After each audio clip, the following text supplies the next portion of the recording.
কিছু মানুষ তোমার সবসময় খারাপটাই দেখে, সে তুমি ভালো করো আর খারাপ করো, ভালো করলেও তুমি তাদের কাছে খারাপ, আর খারাপ করলে তো খারাপই, তারা সবসময় তোমার বদনাম রটাতেই আছে।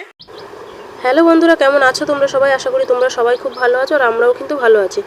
তো দেখো, আজকে যে বিষয়টা নিয়ে আমার ভিডিওটা করা, আসলে তোমরা তো থাম্বনেল দেখে বুঝেই গেছো যে আমি কেন ভিডিও দিচ্ছি না, বা কেন ব্লগ ভিডিও বা লং ভিডিও দিচ্ছি না। এই নিয়ে অনেকের অনেক প্রশ্ন, অনেকের বলতে আমার ইউটিউব ফ্যামিলির কারণ নয়, ইউটিউবে আমি এখন আমার সেরকমভাবে পরিবার তৈরি করতে পারিনি। আমার কিছু আত্মীয় স্বজন আর কিছু বন্ধুবান্ধব যারা আছে, যারা আমার ভিডিও দেখে, তারাই সবসময় আমাকে জিজ্ঞাসা করে যে আমি কেন আর লং ভিডিও দিচ্ছি না বা ব্লগ ভিডিও দিচ্ছি না। এবার সবাইকে তো ফোন করে করে বা SMS করে করে রিপ্লাই দেওয়া সম্ভব না, তাই ভাবলাম যে একটা ভিডিও বানাই। তো ভিডিওটা তারাও দেখবে, সাথে তোমাদেরও দেখা হয়ে যাবে। তো আসলে একটা লং ভিডিও আমি কেন দিচ্ছি না, তার একটা বড় কারণ হচ্ছে, দেখো আমাদের মতো যারা ছোটো ছোটো ভিডিও ক্রিয়েটার, তারা এই যে সারাদিনের একটু একটু করে ভিডিও তুলে রাখা, তারপরে সেটাকে এডিট করে তারপরে পোস্ট করা, এত কিছু করা ভীষণ একটা ঝামেলার ব্যাপার। এবার এত কিছু করার পরে যখন দেখি ভিডিওটাতে ঠিকঠাক ভিউজ আসছে না, তখন আর ভিডিও বানাতে ইচ্ছা করে না সেইভাবে। আর তার উপর আরেকটা মেন প্রবলেম যেটা, সেটা হচ্ছে এই যে ভিডিও বানানো নিয়ে পাড়ার লোকের এত সমস্যা, মানে পাড়ার সবাইকে বলছি না আমি, কিছু কিছু মানুষ আছে যাদের এত প্রবলেম হচ্ছে, মানে আমি সারাদিন বাড়িতে খালি শুয়ে বসে থাকি, তাই জন্যই সারাদিন ফোন ঘাঁটতে পারি, ভিডিও বানাতে পারি, মানে অনেকের অনেক রকম মন্তব্য থাকে আর কি। এবার এইসব কথা শোনার পরে আর ভালো লাগে না ভিডিও বানাতে। আমি জানি এরকম যারা ভিডিও বানায়, মানে যারা অনেক বড় বড় ভিডিও ক্রিয়েটার হয়ে গেছে এখন, তাদেরও এরকম অনেক কিছুই ফেস করতে হয়েছে, অনেক কিছু প্রবলেম সহ্য করতে হয়েছে তাদেরও। কিন্তু তাহলেও মাঝে মাঝে কিছু কিছু মানুষ এমন সময় এমন এমন কথা বলে, যেগুলো মেনে নেওয়া খুব কষ্ট হয়ে যায়, খুব খারাপ লাগে যেগুলো।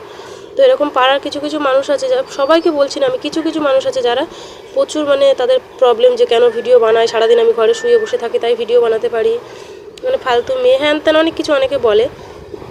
তো যাই হোক, এবার তোমরা আমার, মানে যারা বলে আর কি আমাকে ভিডিও বানাতে, তারা যখন এত করে বলছে ভিডিও বানাতে, তাদের কথায় আমার একটু মনের জোর পাই আর কি। তো তোমাদের সবাইকে থ্যাংক ইউ। ভিডিও আমি আবার বানাবো, একটু সময় দাও তোমরা, আমি ভিডিও বানাবো। তো যেটা বলছিলাম আর কি, যে ভিডিও আমি আবার বানাবো, আবার নতুন করে সব কিছু শুরু করবো। এই বেশ কিছুদিন হয়েছে ভিডিওটা বানানো বন্ধ করেছি, খুব বেশি দিনও হয়নি। আসলে ফোনে যা ভিডিও বানানো ছিল, তো সেগুলো সব ডিলিট করে দিয়েছি, ভেবেছিলাম যে আর ভিডিও বানাবো না। কিন্তু যারা এই যে এত ভালো ভালো কথা বলছে, আমার আত্মীয় স্বজন, আমার ফ্যামিলি কিছু মানুষ যারা এত ভালো ভালো কথা বলছে, তো আবার একটু মনের জোর পেলাম আর কি, যে হ্যাঁ ভিডিও বানাবো, যে যা বলছে বলুক। পাড়ার লোকেরা কিছু কিছু মানুষ আছে যারা বলতেই থাকে, সবসময় বলতেই থাকে, তাদেরকে কোনো কিছুভাবেই থামানো যাবে না।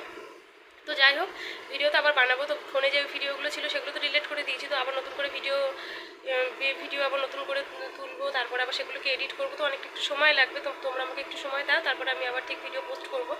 আর যেহেতু এই ফার্স্ট টাইম আমি ক্যামেরা অন করে ক্যামেরার সামনে এরকমভাবে কথা বলছি, তো একটু কেমন লাগছে, কথাটা একটু জড়িয়ে জড়িয়ে যাচ্ছে, তোমরা একটু ম্যানেজ করে নিও সেইগুলো। আর ফ্যামিলির লোক, তারপর বন্ধুবান্ধব সবাই তো একটু সাপোর্ট করছেই, আর তোমরাও একটু সাপোর্ট করো, তোমাদের সাপোর্ট ছাড়া তো কিছুই হবে না। তো যাই হোক, ভিডিও আবার বানাবো, তো তার জন্য তোমরা আমার চ্যানেলটাকে একটু সাবস্ক্রাইব করে রেখো, যাতে ভিডিওগুলো তোমাদের কাছে পৌঁছায়। আর কিছু বলতে পারছি না, ঘাবড়ে যাচ্ছি, যেহেতু ক্যামেরার সামনে এরকম ফার্স্ট ক্যামেরা অন করে কথা বলছি।